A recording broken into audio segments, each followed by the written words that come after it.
Bwati Ali Kayongo bw'alabikanga kirira Kaserengeto akamwanula ku kkubo eddene okutuuka wakolera emirimu gye egy'okumerereza ebimuli ku bbali w'ekkubo ku kyalo Nakasajja Babombi mu ggombolola y'e Kyampisi e Mukono.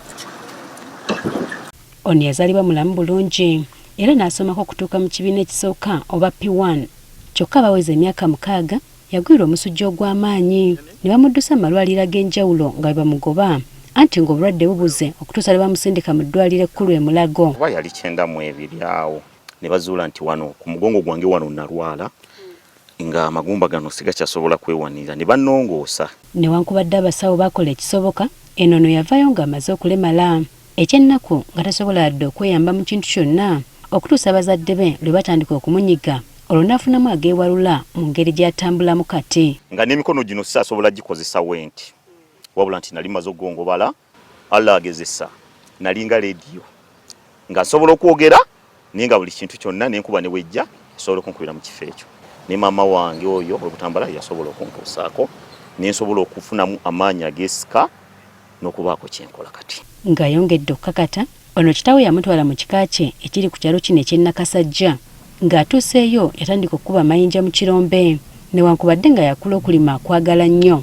Eno gye yasanga munne yagumujjamu n'amutwala okulima ebimuli era yasookera ku nnimiro ye gye yakugukira. Bamita Kibirige Edward bambi n'ambuuliramu n'angamba Mzee Kayongo emyaka gituleka mu kirombe tufunayo ssente nnungi ne Mzee Kayongo tulina ofuna omulimu nga togutakumenya nnyo n'anjigiriza bambi byonna byonna nembiyiga nembikukuka kakube kuyunga muti kubanga ye engeri gy'atabeeranga wuyalinga ennimiro eyange. Ng'amaze okubanguka mu mulimu guno oluvannyuma yasalawo okutandika ennimiro eyiye ku bubwe. Munne wano yamukolera ekisa n'amugabanya ku bimuli bye baalinawo ng'entandikwa. Twagabana nassale eri etwali tukoze ne munnange twagigabana nampako emiti naye nasigazaako emiti. Mu kusookera ddala ono yatandika na kulima miyembe era ng'agifuna mu kiralo wabula aliko ekyekango kye yafuna olwo n'agivaako. Kati gavumenti yatujjangako emiti ffe baatugulangako negitwala negigabira abalimi. Kati emiti egyo twagimeza nnyo mu bungi era negitufulootingako mu bungi ssente zaffe zonna nezifa. Okusimba ebimuli bino ono atandika na kupima ttaka mu buveera obuli mu kikula ky'obusawo. Mbeera nino kapakiramu ettaka kajjule bulungi tekemu ensigo eri ey'amapaapaali. Ettaka lino ono agamba nti agulagule nassaamu ekigimusa olwo n'alyoka alikozesa. Nsobola okulaba omwana wa ttipa n'asobola okunguza ettaka eryo ku $5,000. Nsobola okukozesa ekigimusa ekya wansi, nsobola okukozesa ekigimusa eky'okufuuyira ekyebikoola. Ng'amaliriza obusawo buno bupanga mu ngeri y'okubusimbisa ennyiriri wabusimbiramu ensigo. Mu kiseera kino ono essira asinga kulisa ku butunda ne kalittunsi. Ensigo zino waliwo ezirekebwa mu kasana butereevu ate n'eziteekebwa mu greenhouse. Kati kalittunsi oyo tumuteeka mu greenhouse omwo tusobole okubeera nti ekitimba ekyo kituyambako okukwata omusana. Emiti egyo bwe gimala okukwata obulungi nga gimeze tugifulumyayo.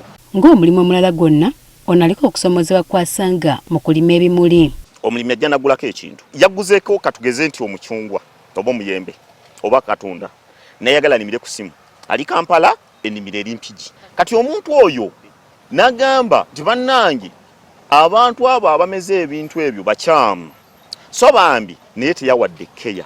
N'ebigimusa ebicupule nabyo bimutuuza bufu mu mulimu gwe. Olumu tuwagulako ku bigimusa nga amayinja basobola okugatabulamu mu bigimusa ebyo. Kati ffe tubireeta n'omanya nti ekigimusa ekyo kijja kukola ky'oyagala so nga bambi ate mulimu amayinja. Kyokka newankubadde guli gutyo byagufunyeemu agamba nti abirabako. Mungu yansaasira nensobola okufunako poloti. Nze nno omukazi n'abaana abaana bange basoma.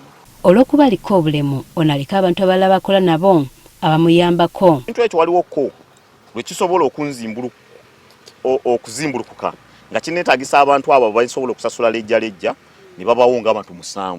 Kalyanga aliko amagezi gawadde abantu ndala abaliko obulemu okumya okwesaasira. Nkubiriza bannange bonna abali ku makubo ng'osobola okuvaako mu kifo ekimu n'ogenda mu kirala olina ky'osobola okukola. Katonda okutondamu ekyo ekifaananyi si y'enkomerero yo omulema yenna alina okwesobola. Okakalukana kwa Kalyango kutuukira bulungi ku njogera egamba nti obulema si buteesobola. Jennifer Kabale agafeeyo ku Spark TV.